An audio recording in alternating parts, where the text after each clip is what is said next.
Okay, I'm not gonna lie to you guys. Pop looks kind of annoyed here. Why did I skip all the way to 10 seconds? Pop looked kind of annoyed, but I don't think he will be mad about this game. Look, this is 3 minutes and 40 seconds, nearly 4 minutes. I feel like you get some pretty good gems out of Pop if it goes on that long. That more than likely means that he got some actual takeaways from it and isn't too angry. I feel like when he's really angry, we get like minute to 2 minute interviews and he's gone. But you never know with Pop. You never know. So let's take a look at this. I want some rest. Are we having fun yet? All right. So before we listen to what Greg Papa has to say, the GOAT himself, if you guys want to support the channel, there's so many different ways you can do so, but we do have a sponsor for this video, all of the live streams, and this channel for the entire season, and that is BetUS. So big shout out to BetUS for allowing me to continue to do what I do, and also help me put out so much content. They really do help, man. So if you guys are interested, link in my description. You will get a 125% bonus. Use the link in my description. You just type in promo code JOIN125, and 125% bonus on your first 3 deposits up to $2,500. What does that mean? You put in $100, you get $125 to play with. So that's $225. So at the very least, go check it out, see how you feel about it. I've showed you so many different things as far as when we're live streaming and going through, football, basketball, ice hockey, baseball, all this good stuff.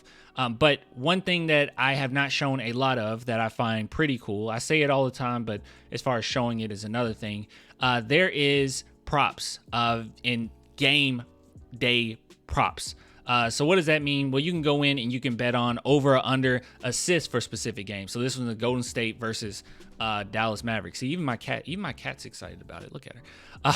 But yeah, you can go over or under assists, over or under points. You can combine it with other bets as far as, okay, I think that the Golden State Warriors are going to win and Luka has over 10.5 assists, however you want to go about it, but that can increase your earnings. So if you guys are interested, once again, link in my description, 125% bonus, use promo code JOIN125, go through that link, and yeah, you guys will receive 125% bonus on your first 3 deposits up to $2,500. My cat is so excited about this.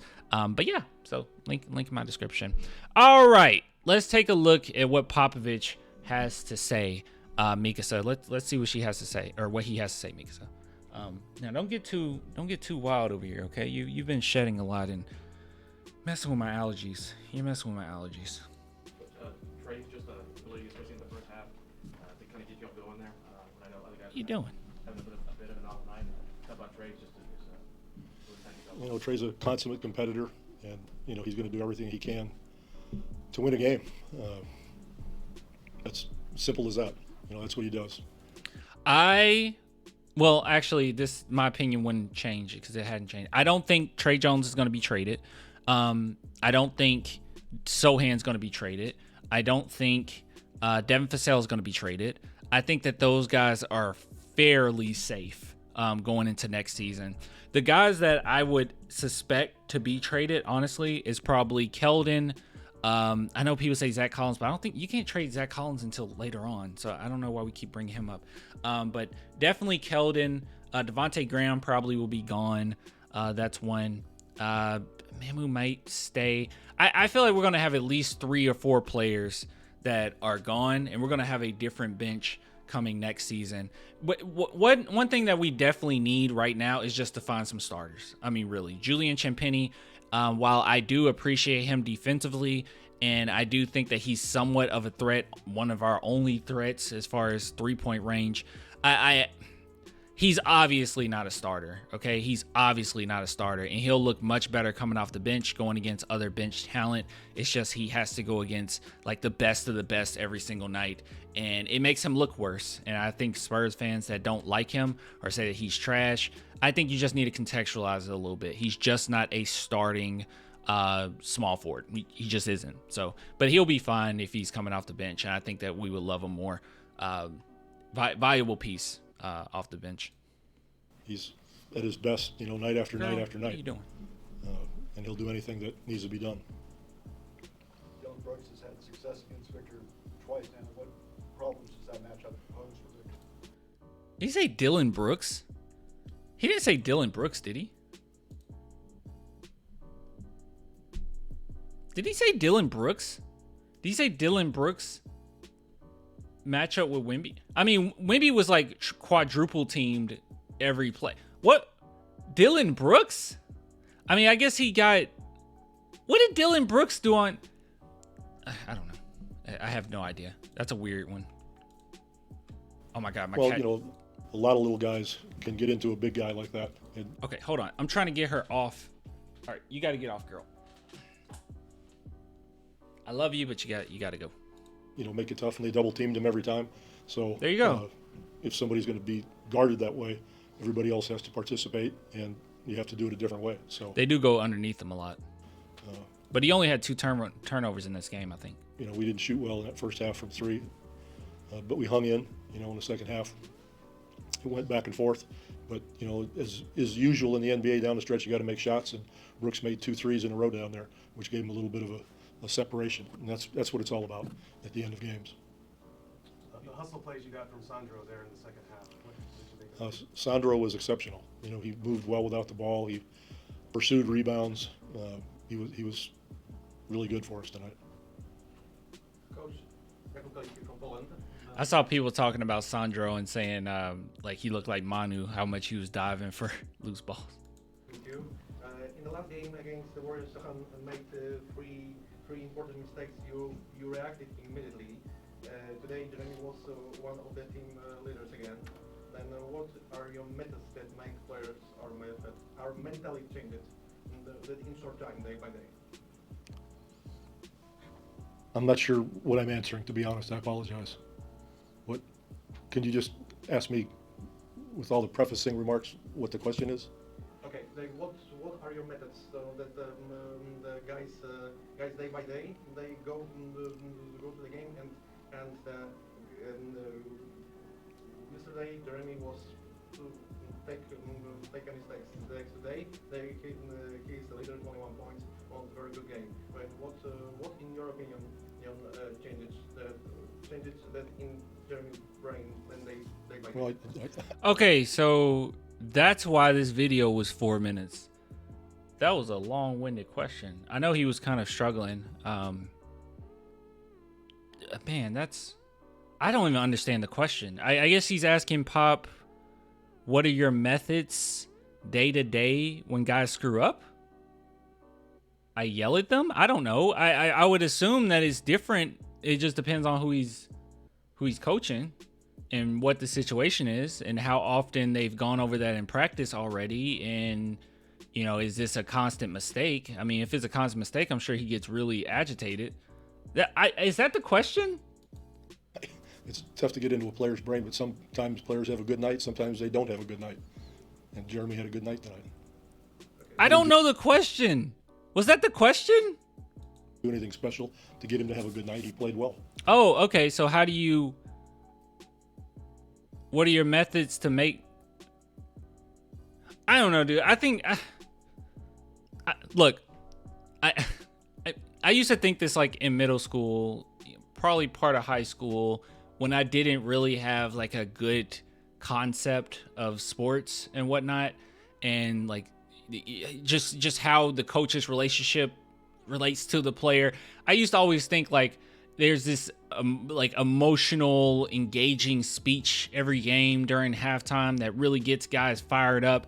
And don't get me wrong, like you need a coach to understand their players and know what gets under the skin, what gets them going, and kind of have those talks with them. But Pop isn't sitting back having like inspirational speeches every freaking day, and that causes people to play better. Like that's movie logic. I feel like a lot of those freaking sports films, man, they really rotted the way that we view sports. I mean, I know it did it for me as a kid and stuff, and I don't know, man.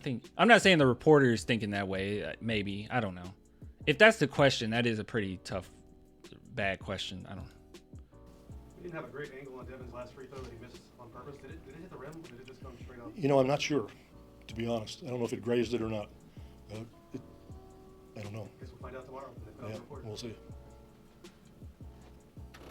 Anybody else? You get good minutes from Blake, especially defensively. Is that Oh yeah, Yeah, Blake. he's- Blake. I love Blake. I love Blake questions. something you expect now from him? Oh yeah, that's his best skill. So he's got to give that to us every night.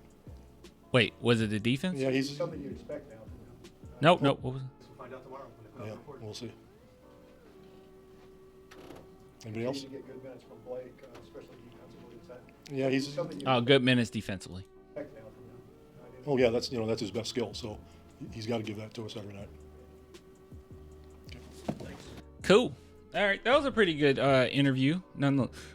Nonetheless, yeah, I didn't expect Pop to be like really angry about this game or anything. Like, there's certain games where you can really tell. This was one of those where genuinely, and I said this in another video, but genuinely, I truly do believe that this was a good loss. I know there's been a lot of losses, but the Houston Rockets, the way they play defense, the way Udoka has them playing defense is so good because they were able to exploit our flaws. I mean, Victor should, on paper, have a field day versus the Houston Rockets. I mean, he's much taller. He's the best player on the court by far in both teams, okay? Best player, he should just destroy them. But he does have a weakness, and it's those double teams, those triple teams. Obviously, the Spurs need more talent on their team. I mean, let's be real. They need more talent on the team. So that doesn't help with double teams and triple teams, and they know that they can get away with that. He's going to have to build a little bit of muscle because he shouldn't be able to just like be moved around at times. So, yeah, he's going to need a little bit more strength. So that, yeah, obviously. And then Devin Vassell, dude, come on, 6 shots. You're better than that, and you've been better than that. You shouldn't only take 6 shots. That's terrible. So, yeah, I feel like they really exposed us. Not exposed us, but just exploited some of our weaknesses very well. And I actually appreciate it as a fan standpoint. I think that we needed that. And, you know, we have these games where the Spurs, especially Wemby, looks so phenomenal, and we're like, oh, my God, he's a top 3 player in the NBA right now. In games like this where you sit back and you're like, okay, he is a rookie. You got to come back down to reality a little bit. And I feel like the Houston Rockets have done a great job over these past couple games bringing the Spurs back down to reality, that you have some things that you need to work on. And it's because of Houston Rockets defense on how they've been guarding us. So I really do appreciate that from a fan standpoint. And I'm not expecting the Spurs to be world beaters. I'm not expecting us to just beat up on teams or whatever. I'm okay with the losses for now, especially since this draft. I'm about to have a really good lottery pick, and I mean, what's the point? We're out of the playoff picture now, anyways. But I'm cool with the losses as long as they're decent losses or losses that you can actually learn from. And this is one that I think the Spurs can genuinely learn from. Get more talent. Vassell, be more aggressive. Never allow yourself to only have 6 shots up. Wemby, build that core strength, build that basketball IQ even more, and we're gonna be Gucci. So, but anyways, those are my thoughts on that. Pop handled it pretty well. Didn't think that he would be mad. So there's that. So anyways, give it to you guys later. Till next time. Bye.